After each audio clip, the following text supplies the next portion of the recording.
இன்னைக்கும் நிறைய பேர்கிட்ட உங்க ஃபேவரட்டான ஹாலிடே டெஸ்டினேஷன் எதுன்னு கேட்டீங்கன்னா நியூயார்க் சிட்டின்னு சொல்லுவாங்க. ஏன்னா அங்கே போய் ஒரு 2-3 நாள் தங்கிட்டு வர்றதே அது ஒரு பெரிய ஸ்டேட்டஸ் ஆகவும் ஒரு பெரிய அச்சீவ்மெண்ட் ஆகவும் நினைப்பாங்க. ஆனால் 100 வருஷத்துக்கு முன்னாடியே நியூயார்க்லாம் போய் அங்கே உலக புகழ் பெற்ற கொலம்பியா யூனிவர்சிட்டியிலலாம் போய் படித்து டாக்டர் பட்டம் வாங்கி சாதிச்ச ஒரு அசாத்திய மாணவர் ஒருத்தர் இருந்தார். அது கூட பெருசு இல்லை, அவர் எந்த சூழ்நிலையில் அங்கே போய் படித்து சாதிச்சாருன்றதுதான் மிகப்பெரிய விஷயம். அன்னைக்கு அந்த மாணவரை, நீ இந்த சாதியில் பிறந்திருக்கிற, உனக்கெல்லாம் படிக்கிறதுக்கெல்லாம் தகுதி இல்லை, நீ எல்லாம் எதுக்கு ஸ்கூலுக்கு வர, அப்படி இப்படின்ட்டு அவர் வாழ்கிற சமூகமே அவரை தடுத்துச்சு.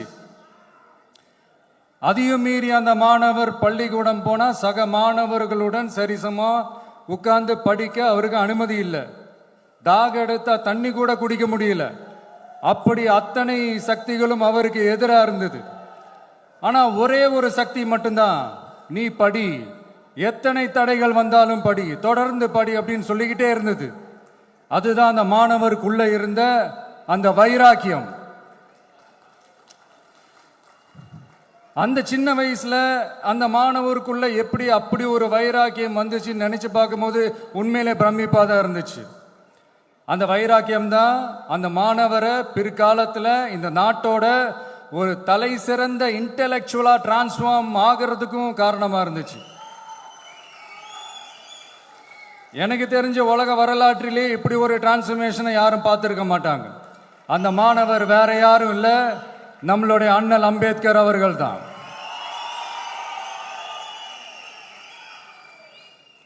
வன்மத்தை மட்டுமே தனக்கு காட்டிய இந்த சமூகத்திற்கு அவர் திருப்பி என்ன செஞ்சாரு அப்படின்னு அதை படிச்சு பார்க்கும்போது உண்மையிலே மெய்சில் இருக்க வச்சுது.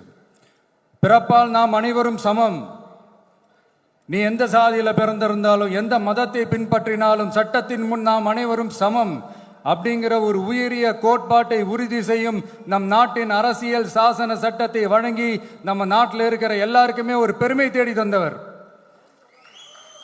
இன்னைக்கு ரிலீஸ் பண்ற இந்த புக்கில்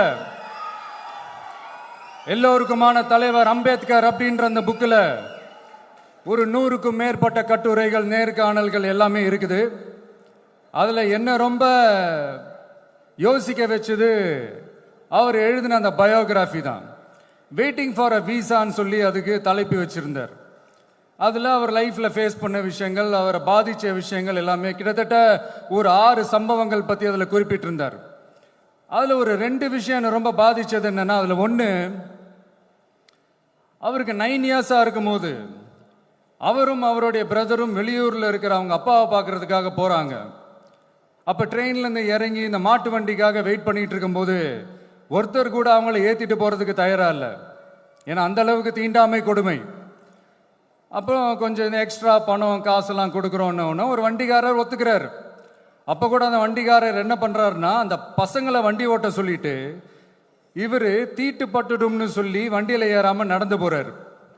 அந்த நாள் முழுக்க அந்த பசங்களுக்கு குடிக்க தண்ணி கூட கொடுக்காம அந்த டிராவல் எவ்வளவு கொடுமையாக இருந்துச்சுன்னு சொல்லி அதில் மென்ஷன் பண்ணியிருந்தார்.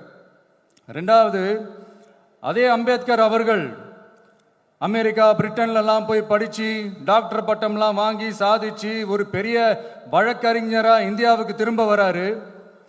அப்போ மும்பைக்கு பக்கத்தில் ஒரு கிராமத்துக்கு அவரை கூப்பிடுறாங்க. அப்போ அவர் ஒரு அரசாங்க பொறுப்பில் இருக்கிறார். அந்த கிராமத்துக்காரங்க ஒரு வண்டியை ஒன்று ஏற்பாடு பண்ணி அவரை கூட்டிகிட்டு வரணும்னு நினைக்கிறாங்க. ஆனால் அந்த வண்டி ஓட்டுறவர் அவருக்கு சமமாக உட்காந்து வண்டி ஓட்டுறதுக்கு யோசிக்கிறார், மறுக்கிறார். ஒரு லண்டனுக்கு போய் ஒரு பாரிஸ்டர் பட்டம் வாங்கிய அம்பேத்கரை விட ஒரு வண்டி ஓட்டுறவர் தன்னை உயர்ந்தவனா நினைக்கிறார். அதுதான் அந்த சமூக கொடுமை தான் அவரை சமத்துவத்துக்காக போராட வச்சுது. எனக்கு ஒரு டவுட்டுங்க, இன்னைக்கு திரு அம்பேத்கர் அவர்கள் உயிரோடு இருந்திருந்தா என்ன நினைப்பாரு? இன்னைக்கு இருக்கிற நம்ம இந்தியாவை பார்த்து அவர் பெருமைப்படுவாரா, இல்லை வருத்தப்படுவாரா, இல்லை அப்படியே வருத்தப்பட்ட எதை நினைச்சு வருத்தப்படுவாரு? இன்னைக்கு நம்ம நாடு முழு வளர்ச்சி அடையணும்னா ஜனநாயகம் காக்கப்படணும். அந்த ஜனநாயகம் காக்கப்படணும்னா அரசியல் அமைப்பு சட்டம் காக்கப்படணும். அதுக்கான பொறுப்பு, அந்த கடமை நம்ம ஒவ்வொருத்தருக்கிட்டையும் இருக்கணும்னு தோணுச்சு. அந்த பொறுப்போடும் அந்த கடமையோடும் தான் இதை நான் ஆணித்தரமா சொல்றேன். ஜனநாயகத்தை நாணிவேர் ஃப்ரீ அண்ட் ஃபேர் எலெக்ஷன்ஸ், சுதந்திரமான மற்றும் நியாயமான தேர்தல். தேர்தல் நியாயமா நடக்கலன்னு நான் சொல்ல வரல, பட் சுதந்திரமாகவும் நியாயமாகவும் தான் தேர்தல் நடக்குது அப்படிங்கிற அந்த அசைக்க முடியாத நம்பிக்கை நம்ம ஒவ்வொரு இந்தியனுக்கும் இருக்கணும்னு தோணுச்சு. அது அமையணும்னா தேர்தல் ஆணையர்கள் கான்சென்சஸ், அதாவது ஒருமித்த கருத்து அடிப்படையில் மட்டும்தான் நியமிக்கப்பட வேண்டும் அப்படின்றத என்னுடைய ஒரு வலிமையான ஒரு கோரிக்கை. ரெண்டாவது, ஏப்ரல் 14 அண்ணல் அம்பேத்கர் அவர்களுடைய பிறந்த நாள். அன்னைக்கு தான் நம்ம ஒட்டுமொத்த இந்தியர்களுக்குமான ஜனநாயக உரிமைகள் பிறந்த தினம். அதனால் அந்த டேட்டை இந்தியாவோட ஜனநாயக உரிமைகள் தினமா அறிவிக்கணும்.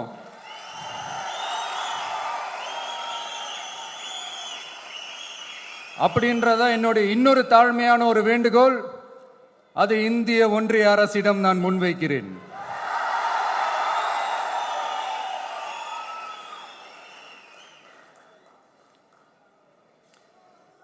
அம்பேத்கர் அவர்களை பத்தி யோசிக்கும் போது கண்டிப்பா சட்டம் ஒழுங்கு சமூக நீதியை பத்தி யோசிக்காம இருக்கவே முடியாது. இன்னைக்கும் மணிப்பூர்ல என்ன நடக்குதுன்னு நம்ம எல்லாருக்குமே தெரியும். ஆனா அதை பத்தி கொஞ்சம் கூட அதை கண்டுக்காம ஒரு அரசு மேல இருந்து நம்மளை ஆண்டுகிட்டு இருக்கு.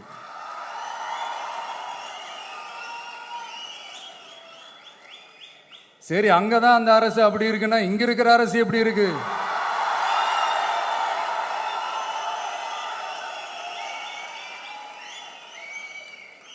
இங்க நம்ம தமிழ்நாட்டில் வேங்கை வயல்னு ஒரு ஊர்ல என்ன நடந்துச்சுன்னு நம்ம எல்லாருக்குமே தெரியும். சமூக நீதி பேசுற இங்க இருக்கிற அரசு அதுக்கு எந்த விதமான ஒரு நடவடிக்கை எடுத்த மாதிரியே எனக்கு தெரியலையே.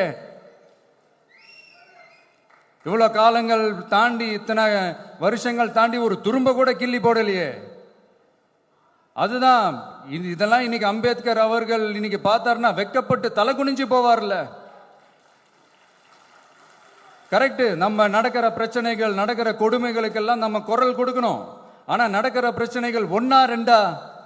பெண் குழந்தைகளுக்கு எதிரா, பெண்களுக்கு எதிரா, ஏன் மனித உயிர்களுக்கு எதிரா? இதெல்லாம் நம்ம பார்க்கிறோம், படிக்கிறோம், மற்றவங்க கிட்ட இருந்து கேட்டு தெரிஞ்சுக்கிறோம். இதுக்கெல்லாம் ஒரு நிரந்தரமான ஒரு தீர்வு என்ன தெரியுமா? ரொம்ப சிம்பிள் தான். நம்ம தமிழ்நாட்டு மக்களுக்கு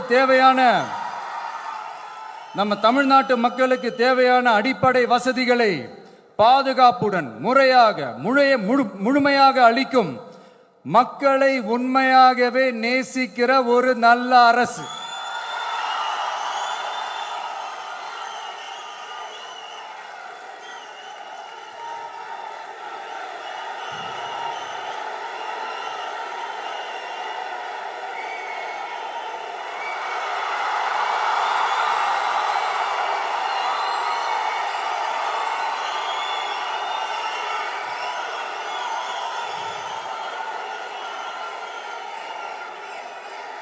அதான் சொன்னேன், இது அமைஞ்சிட்டாலே போதும், அதான் ரொம்ப சிம்பிள்னு சொன்னேன். அதனால இங்க டெய்லி நடக்கிற பிரச்சனைகளுக்கு சம்பிரதாயத்துக்காக ட்வீட் போடுறதும், சம்பிரதாயத்துக்காக அறிக்கை விடுறதும், சம்பிரதாயத்துக்காக நானும் மக்களோட மக்களா இருக்கிறேன்னு காட்டிக்கிறதும், சம்பிரதாயத்துக்காக மழை தண்ணியில நின்று போட்டோ எடுக்கிறதும்,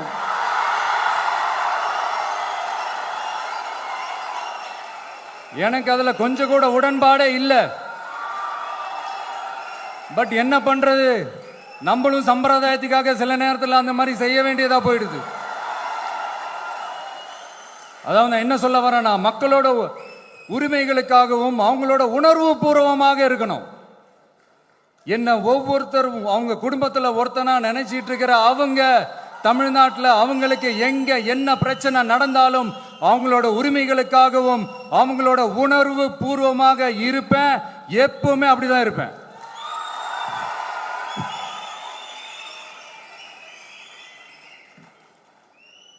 மக்கள் உணர்வுகளை மதிக்க தெரியாத,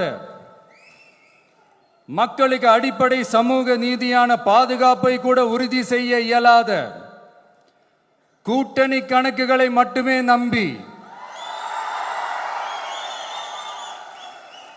இருமாப்புடன் 200 வெல்வோம்.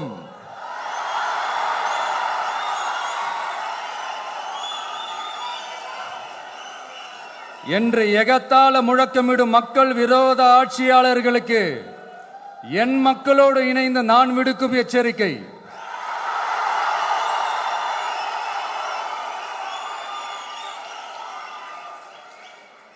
நீங்க உங்களோட சுயநலனுக்காக பல வழிகளில் பாதுகாத்து வரும் உங்கள் கூட்டணி கணக்குகள் அனைத்தும் 2026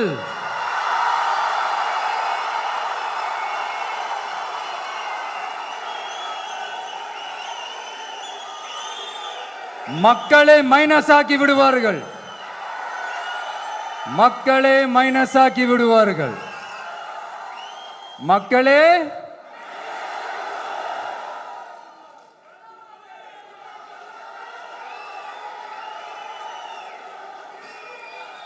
எனக்கு இந்த வாய்ப்பு கொடுத்த விகடன் குழுமத்திற்கும் வந்திருக்கும் பெரியோர்களுக்கும் சான்றோர்களுக்கும் மீண்டும் என்னுடைய வணக்கங்கள், மீண்டும் என்னுடைய நன்றிகள். கடைசியா ஒரே ஒரு விஷயம், விடுதலை சிறுத்தைகள் தலைவர் திரு தோல் திருமாவளவன் அவர்கள்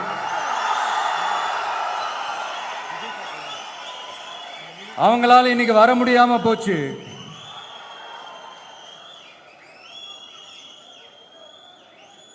அம்பேத்கர் அவர்களுடைய புத்தக வெளியீட்டு விழாவிற்கு கூட அவரால் கலந்துக்க முடியாத அளவிற்கு